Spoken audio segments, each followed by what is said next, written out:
Hi there, we're back again.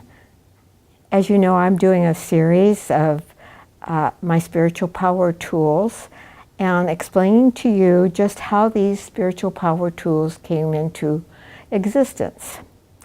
I am trying to think today about exactly how to support you on your journey with these spiritual power tools, because this is a journey that's personal. It belongs to only you. I can direct you and show you some signposts. I can help you to understand the process that you are going to be going through, but I can't do the work for you. So I am very interested in giving you some thoughts and some ideas and some support in the manner of which I can do, because you have free will, and your free will determine just exactly how far you're going to move on this spiritual journey. In my experience with students, I have found that when the going gets rough, they leave and they don't come back, because they think the spiritual journey is going to be being able to read auras and see lights and see all these wonderful phenomena things. And that's part of the journey, yes. But that's not where you want to be stuck. Because if you're doing readings and all that things from the karmic records, and you haven't purified your own self, then it's going to be tinted by your misunderstandings of some of the things that you're trying to help others with. So this is why I want to give you a framework of reference to understand more about how to support the evolution of your consciousness and not get stuck on any of the minor things that you will be able to do as you move on your journey.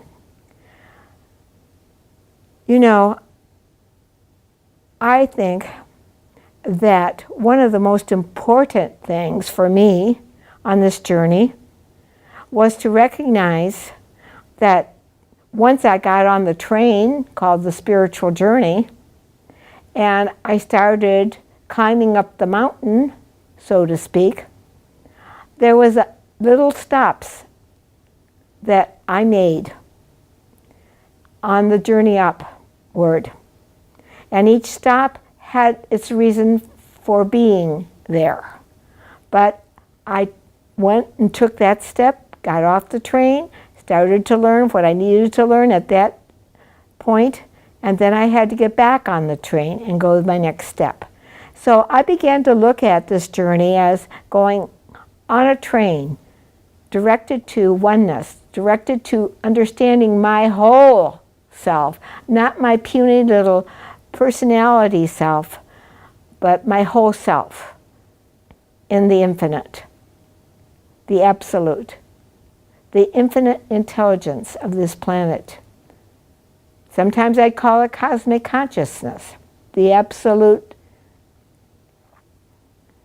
As I've said to you all many times, there's many ways we can call that. We can what is God? What is God doing? And why did God create this universe in the first place? You see, you are on a journey. And this journey, if you stay on it all the way, will take you to self-realization. The I am that you are. Because you aren't the I that's sitting here listening to this video. This is a fictitious I. It is just your limited I that you came into incarnation with. And it eventually will die, it will leave, and you will come back with a new I. A new understanding of that I. And you will call it another name. Well, I guess I would say your parents will give it another name, and whoever your parents are in the future. Because you've had many parents. You've had many eyes. And each time you've had an I, you believed that that's who you were. You believed in the illusion of that I. And you finally came to the realization, probably in your last life or maybe this life, that there's more to this universe. There's more to this spiritual adventure than this limited I that you're in. That you're beginning to understand there's an infinite I that created you to blend with you, and that I, that infinite I, is buried within you. It is your center for enlightenment. And you've taken this infinite I along this journey for eons and eons of time, and eons of experiences, from the smallest microcosm embodiment to the highest that you are right now, the most developed consciousness. All those were consciousnesses that brought you to the place that you're in right now. And I talked to you last week about the importance of understanding you are 1/10 conscious, 9/10 conscious, and get to journaling. And that there'll be many, many opportunities along this road for you to jump off the train. Because the going gets rough and you get going in the opposite direction. And believe me, I can say this with the utmost sympathy and understanding, because it isn't what you expected it to be. It wasn't what I expected it to be. I expected it to be much more exciting and wonderful, and I didn't know that this was a job of purification. It was a job to understand my whole self and get rid of all the limited understandings that I've had in all my incarnations that brought me to this place right now, where I am ready to understand the whole self that I am. And that was my dilemma in 1967-68, when I started on this realization that I had past lives, which was an absolute smack across my face. I had not learned anything in this lifetime about past lives, and suddenly become aware that I had another lifetime, that I was another I. I knew how that I thought, and it had limited thinking. And I knew who I was. So there was me, Jane, looking at a lifetime that I had 500 years ago, and experienced that which that lifetime brought to me as consciousness. And it wasn't the consciousness I'm in right now, or in 1967. No, it was so foreign to me, and yet I knew it belonged to me. I knew it resonated with me, and it helped me to understand why I was here right now in this body and what I was doing in this body, to understand more of who I was. So that woke me up. It woke me up to another dimension of being, the subconscious, where everything was stored. The most tiniest impression that I ever had thousands and thousands of years ago, as I moved from the simplest of simple consciousnesses to the consciousness that I am in today, which is far different from anything I've ever experienced. And even in 1967, I knew that there was more to me than I was aware of. So, with that knowledge, I began the struggle, and I'm going to say it was a struggle to understand myself. And when I began to understand myself, I did not like what I was finding out. I didn't like how selfish I was, and I didn't like how judgmental I was. and how my life was about me, me, me, and more me. Somebody turned the spotlight on me, and I couldn't get out of my own way.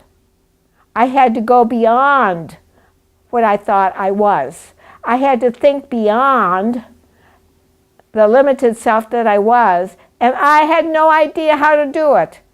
I had no idea how to do it. I struggled and tried to figure it out, made phone calls, looked at books. This is 1967, when a lot of things weren't out there yet, that you have the honor of being able to tap into the internet and get whatever book you want to read, whatever you want to read to help you on your journey. That wasn't available to me. I struggled to understand me. And you will struggle, even if you read all the books in the universe, to understand who and what you are. You are still going to struggle with it because it's bringing you into a whole new understanding of yourself that you've never been privy to before. And you're on a journey of self-realization. You are on a very, very special, and I say special with every inch of my being, journey to discover and walk out of humanhood forever. Now, when I started in 1967, I didn't even understand much about humanhood, except I was a human. Just like I was a squirrel many, many, many, many thousands of years ago. But I moved from my squirrel consciousness to my human consciousness and lived many, many, many lifetimes as a human being. And I was tired of being a human being. Somewhere in my soul I said it's time for me to get out of being a human being and move into my true essence, the absolute, the cosmic consciousness that created me in the first place. That home where I knew that I am one with the all, and yet I was an individual expression of the all. That's where I want to take you. That's where I want to help you to understand the many aspects of moving your consciousness to another whole state of beingness. Call it super consciousness. That's a good name for it, because it is a super consciousness. It understands far more than any third-dimensional person. And I call this worldly world that you live in a third-dimensional because it is ruled by the law of karma, the opposites. It is guaranteed to try to help you to understand more about who you are and to develop more of your consciousness. That's all it's here for. And we get sidetracked on all the other stuff. All those things that we think are so important. Jesus said, the kingdom of heaven is within you. Everything is within you. It is there. It is there for you to discover. He was a wonderful way shower and a wonderful friend to have as a way shower. And there was Buddha, and there was Sai Baba, there's Meher Baba, just to mention a few of the great leaders that have gone beyond us and told, look, there's something more, don't get stuck in this dimension. The third dimension, there is another higher dimension, we'll call it the fourth dimension. When you were in the second dimension, you were a squirrel. You didn't know anything except where the nut was going to be. Where you're going to find that nut, you're hungry. And you didn't have any time or space. Every day was the same day. Your dog is like that too. It doesn't know that it wakes up and it's a whole new day.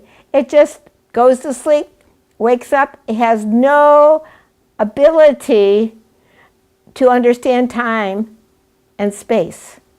It just knows that it's alive and it's running around, and there's somebody feeding it. And it could think that you are God because you are feeding that animal, because it doesn't know how it got its dinner, but it sure knows that you're the one that puts the plate down there. So, in the same truth of beingness, you, as a human being, are being helped by the masters that have already been here, understand it, and can help you to move out of this state of being, like the little squirrel became a human being and now understands that there's far, far more to understand and to develop within itself, because it became intelligent. It started to become more aware. Well, there's a whole other world for you to become aware of. So don't get stuck in the human form and think that this is all there is, and that someday you will die and meet the Maker. Well, that is true. You will die and you will meet something, but you'll be back down here to discover more about who you are. So I say to you, why not discover it now? Why wait any longer? But I am warning you that it's going to take every inch of your beingness to do this work, because you are going to uncover the truth of your being. Uncover it. And it will take a while. It won't be done in a year. It won't be done in 10 years. It takes a process of discovery. And as you are discovering more of what's in the subconscious, you are also discovering more which is in the superconsciousness. It's happening simultaneously. It's all one. We are all one in the scheme of infinite intelligence. We are all one. But we don't know it because we feel individual. We feel like this is all there is and this is who I am. Well, you have to have a desire, and it can't be kind of like. It has to be, I don't care, I'm going to move, I'm going to do this, and I will not stop. And last week I said, make a favorite out of that video, because it will encourage you to keep going. Because we're going to discover much in the next months to come, years to come, whatever. But I wanted to give you the best of what I know and understand while I'm still in body, because I know how important it is to you and to your soul to understand not only a little portion of yourself, but the whole of your being in the infinite. You are infinite, but you feel finite because you are finite. But as you move and have your being and you do your meditations, your energy changes, your vibration changes. Everything starts to move in the wonderful brain cells that we have to connect with that infinite intelligence, which will feed us to help us out of the third dimension into the fourth dimension. And I talked about a couple weeks ago about the God computer, being able to access the information from a higher point of view. And God, infinite intelligence that created all of us, to discover that the I am that's living in this body is also a part of the infinite intelligence of this cosmic universe. And this is just one universe. There's billions of universes. Yes.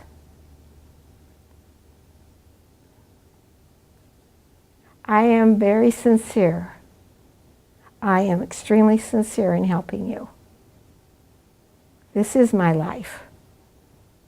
There's nothing I'd rather do with my life than to be able to share with you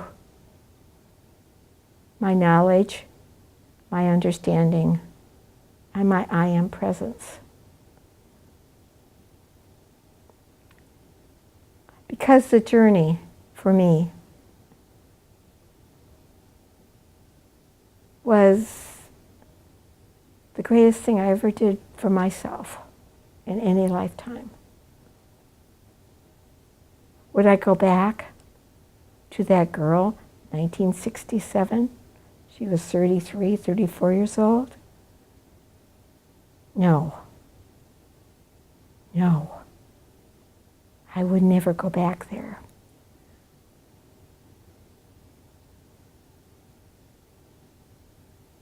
No.